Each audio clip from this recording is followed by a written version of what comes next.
C'est en duplex d'Australie que la productrice Julia Overton a annoncé le Grand Prix 2021 du FIFO. Édition du FIFO et Loïmata. Loïmata n'était pas seulement le film le plus long de la sélection, il était surtout le mieux construit, le plus dense en émotions retenues. Une famille d'origine samoane installée en Nouvelle-Zélande, unie dans la douloureuse révélation d'un passé obsédant et traumatisant. Quand une personne se sait condamnée clairement par la maladie, parfois dans sa tête apparaît ce qu'elle veut accomplir dans l'ultime partie de sa vie. Comme un capitaine de waka qu'elle était, elle a entraîné toute sa famille dans son projet de revivre ces événements passés. Et le film a alors pris une toute autre dimension. Ce personnage d'Emma, consciente de vivre ses derniers mois et qui entraîne toute sa fratrie sur les traces de leur vie en Nouvelle-Zélande et Samoa, restera comme le moment le plus fort de cette édition.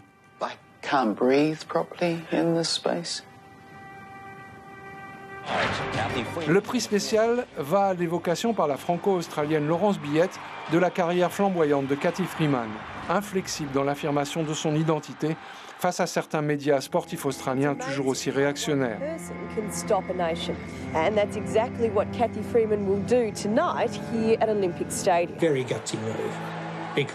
Le jury semble avoir apprécié les partis pris esthétiques de ce documentaire spectaculaire. L'idée, c'était vraiment d'être à l'intérieur de sa tête, dans sa tête. Et du coup, je m'étais dit que ça pourrait être sympa de projeter des images justement de ce dont elle parle, qui illustrent ce dont elle parle, et avoir cette impression un peu d'être à l'intérieur de l'esprit de quelqu'un. Le prix du public va à Makatea, la terre convoitée. Auteur d'une série de films sur le monde agricole, Claire Perdry a été touchée par le sort de cette île à la destinée si particulière. Un territoire minuscule, mais gorgé de phosphate, un engrais naturel qui le rend prodigieusement fertile. J'ai découvert l'histoire de ce combat de Makatea contre l'implantation de cette mine et surtout l'histoire géologique incroyable de cet atoll surélevé, dont j'ignorais vraiment l'existence, j'avoue. Makatea, qui porte les cicatrices de son histoire, est à la croisée des chemins.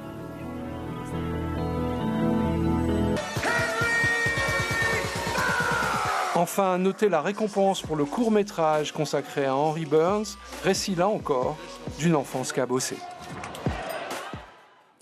Et nous accueillons notre invitée Myriam Abono. Bonsoir. Bonsoir. Merci d'être avec nous. Alors, on le disait, les femmes se sont distinguées cette année. C'est déjà arrivé par le passé, bien sûr, mais si l'on prend par exemple le Festival de Cannes où les femmes ont souvent droit qu'au lot de consolation, pensez-vous que les documentaires sont des formats dans lesquels elles excellent ? Alors c'est vrai que c'est une question qui revient en fait depuis 2-3 ans au FIFO, la présence des femmes dans le documentaire et particulièrement dans le documentaire océanien. J'avoue que si vous ne me l'aviez pas fait remarquer, je n'aurais pas noté qu'en effet, pour les 3 prix, ce sont des femmes qui sont les réalisatrices.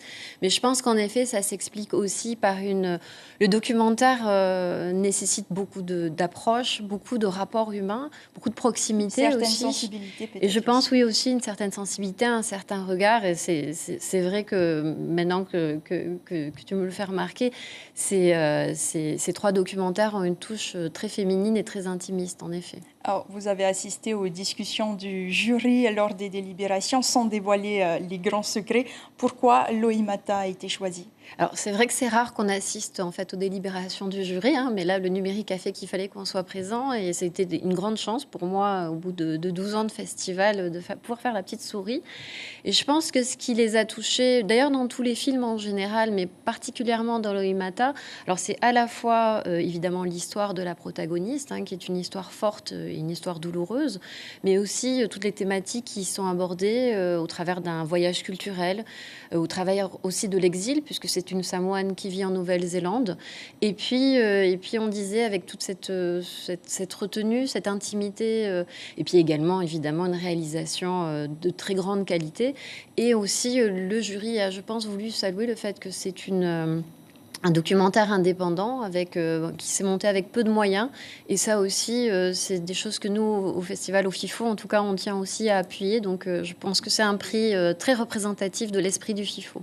Alors, cette année, festival 100% numérique. Vous allez nous communiquer les chiffres, les connexions.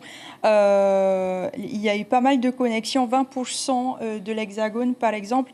Est-ce que cette passerelle sera renouvelée dans les prochaines éditions, dans le cas où elle se tiendrait en présentiel?